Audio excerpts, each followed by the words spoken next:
Hello student, आज विद्यालय में आपका स्वागत है। आज हम कक्षा 10वीं के इतिहास का द्वितीय अध्याय भारत में ही राष्ट्रवाद का भाग 11 देखेंगे। तो चलिए बच्चों स्टार्ट करते हैं। आज हम देखेंगे कि अभी तक बच्चों आपने इस पूरे भारत में राष्ट्रवाद के उदय को समझा कि कैसे जो है यहाँ पे 1920 के बाद कैसी परिस्थितियां बनी और फिर सबसे पहले खिलाफत आंदोलन, उसके बाद हमने देखा असहयोग आंदोलन हुआ, वो बहुत अपने चरम सीमा पर पहुंचा, लेकिन फिर वो आंदोलन जो है उसको स्थगित कर दिया गया। उसके बाद हम देखें कि कांग्रेस में कुछ अलग ही दल जो है वो उभर कर आए और वो युवा उग्रवादी दल थे जिनका विचार जो है वो कुछ अलग था। और फिर किस प्रकार से स्वराज पार्टी का गठन किया गया, उनके कुछ अलग विचारधारा को लेके चलने वाले जो है लोग थे।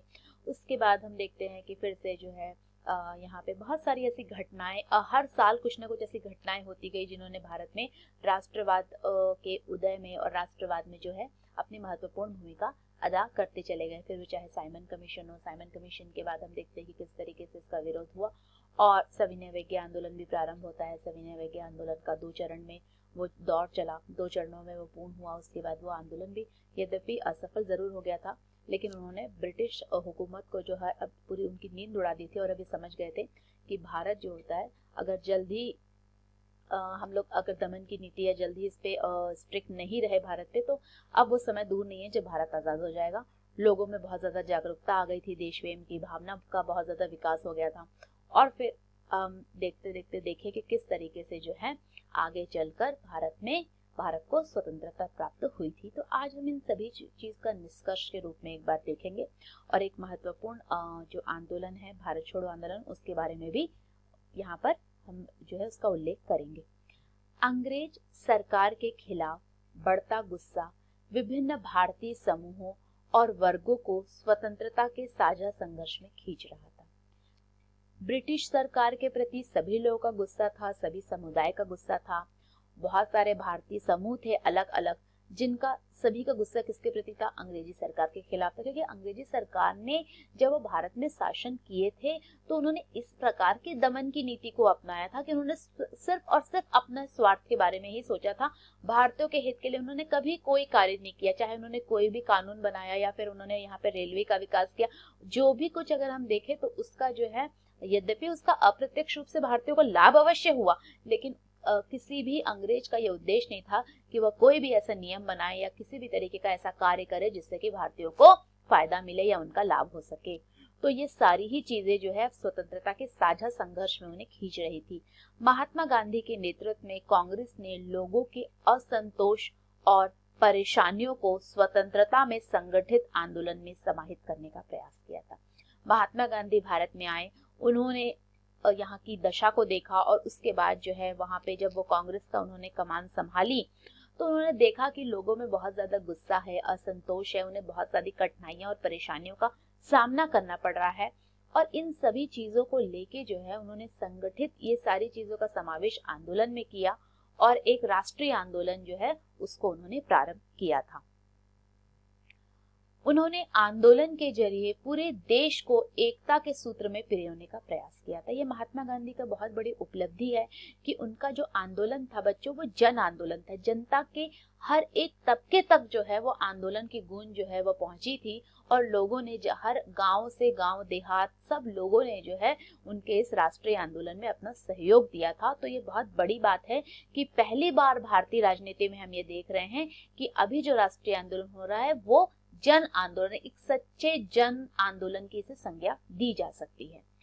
जैसा कि हमने देखा इन आंदोलन में हिस्सा लेने वाले विभिन्न समूह और वर्ग अलग अलग आकांक्षाओं और अपेक्षाओं के साथ हिस्सा ले रहे थे।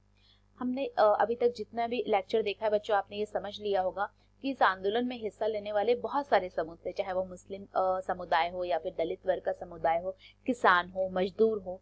ये सारे लोग जो हैं उनकी अलग अलग आकांक्षाएं थी, अलग अलग अपेक्षाएं थी, अलग अलग महत्वाकांक्षाएं थी और वो उन्हीं उद्देश्यों के साथ ही इस राष्ट्रीय आंदोलन में हिस्सा ले रहे थे।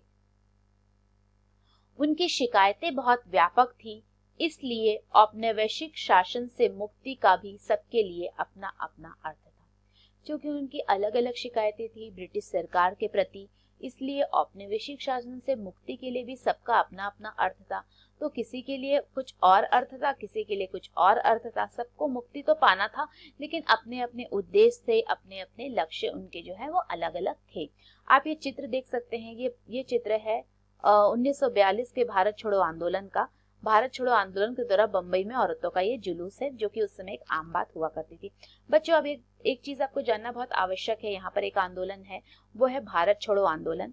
क्रिप्स मिशन की असफलता हो गई थी और सेकेंड वर्ल्ड वॉर के प्रभाव से भारत में बहुत ज्यादा असंतोष जो है वो फैल गया था।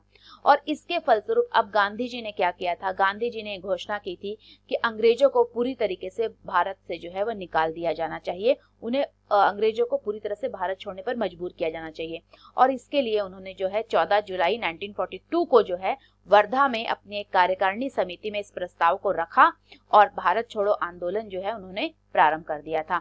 तो हम ये देखते हैं कि इसके बहुत ज्यादा व्यापक असर हुआ था। देश भर में हड़तालें हुई थी, जुलूस निकाले गए थे। सभी स्त्री, पुरुष, बच्चे, सभी लोगों ने जो है इस आंदोलन में व्यापक स्तर पर जो है अपना सहयोग दिया था। इसमें गांधी जी ने एक प्रसिद्ध नारा दिया था और नारा था करो या मरो, डू और डाई।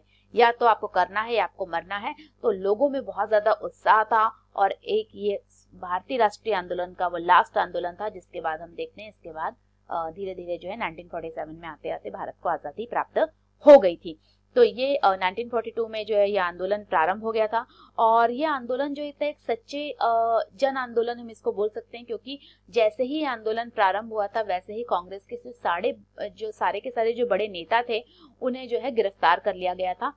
लेकिन जो युवा लोग थे, जो जनता थी, उन्होंने अब अपने हाथों में कमान ले ली थी और सब लोग को सिर्फ एक ही चीज याद थी, गांधी जी का नारा डू और डाई या करो या मरो का नारा जो है वह याद था। लोगों ने अपने अपने स्तर पर जो है वो प्रदर्शन किया था ब्रिटिश हुकूमत के खिलाफ। और अब ब्रिटिश हुकूमत भी ये समझ गई थी कि अब जल्द से जल्द ही भारत को आजाद करना पड़ेगा।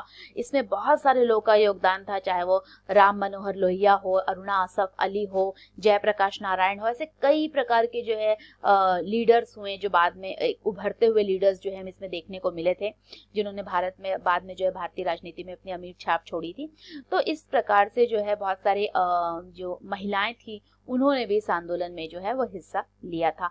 अंग्रेजों द्वारा बलपूर्वक यद्यपि इस आंदोलन का अंत जरूर कर दिया गया था, लेकिन यह आंदोलन जो था वो बहुत महत्वपूर्ण था और पूरी तरीके से ब्रिटिश ताकत, जो ब्रिटिश शासन था, उसे हिलाकर रख दिया था। तो ये आंदोलन भी बहुत इंपॉर्टेंट हो गया था।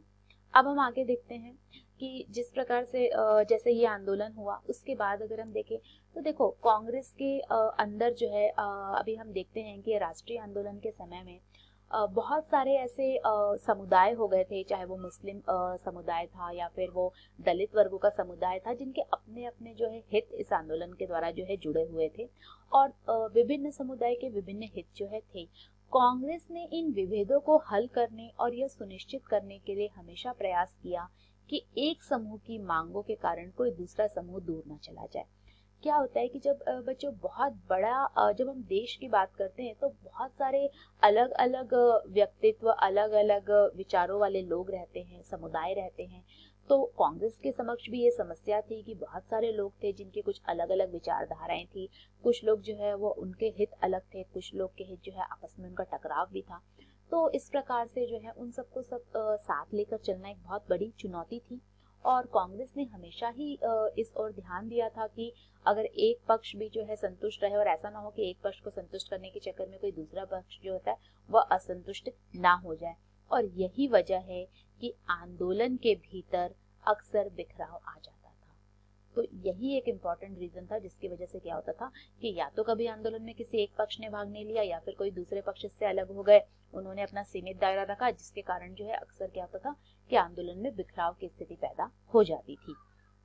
कांग्रेस की सरगर्मियों और राष्ट्रीय एकता के शिखर को छूने के बाद बिखराव और आंतरिक टकराव के चरण आ जाते थे। तो राष्ट्रीय एकता को जब हम ऐसा लगता था कि अब राष्ट्रीयता के या हमें नेशनल मूवमेंट जब बहुत ज़्यादा चलता था और ऐसा लगता था कि अब वो मूवमेंट जो होता है उसको सफलता मिल सकती है, लेकिन हम देखते हैं कि कई बार जो होता है इसमें बिखराव और आंतरिक टकराव के कारण जो होता है कि चरण हमें देखने को भी साथ में मिलते हैं। संक्षेप में हम कह सकते हैं जो राष्ट्र उभर रहा था वो औपनिवेशिक शासन से मुक्ति की चाह रखने वाली बहुत सारी आवाजों का पुंज था। तो अब एक ऐसा राष्ट्र उभर के आ रहा था जो ये चाहता था कि भारत में जो औपनिवेशिक शासन जो इतने सालों से चला आ रहा है, अब उससे उसको मुक्ति मिल जाए। और इसमें बहुत सारी आवाजों का पुंज था, मतलब कि बच्चों इसमें बहुत सारी आवाज थी, बहुत सारे समुदाय थे, बहुत सारे लोग थे। यद्यपि उनके उद्देश्य कुछ अलग अलग अवश्य हैं, लेकिन वो सभी आवाज जो थी वो ये थी कि अब भारत में ब्रिटिश हुकूमत जो औपनिवेशिक शासन है उसका यहाँ पे अंत हो जाना चाहिए। और हम देखते हैं कि इस प्रकार से जो भारतीय राष्ट्रीय आंदोलन यहाँ पर चले और अंत में जाके है 15 अगस्त 1947 को हमारा देश जो है वो आजाद हुआ था। So what did we learn today? आज हमने क्या पढ़ा और क्या सीखा? आज हमने जितने भी जो राष्ट्रीय आंदोलन है 1920 से लेके 1942 तक की उसके संपूर्ण जो होता है आंदोलन के बारे में हमने चर्चा की और उसका जो है निष्कर्ष देखा।